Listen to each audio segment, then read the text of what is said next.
हरे Krishna friends, कैसे हैं आप सब लोग। एक बार फिर से आप सबका स्वागत है मेरे यूट्यूब चैनल मेडिसिन वर्ल्ड में।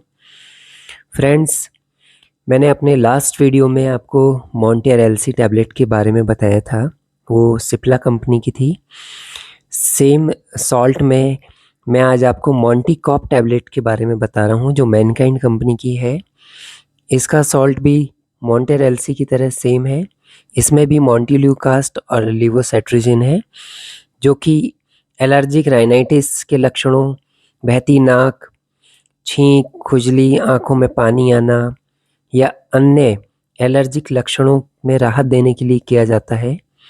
फ्रेंड्स, इस टैबलेट का रेट जो है वो पर टैबलेट 10 रुपीज़ पड़ता है और मॉन्टिकॉप भी 24 आवर्स में एक ही बार ली जाती है। तो फ्रेंड्स, ऐसे ही जानकारी के लिए आप मेरे यूट्यूब चैनल मेडिसिन वर्ल्ड को शेयर करें, लाइक करें और सब्सक्राइब करें। Thank you.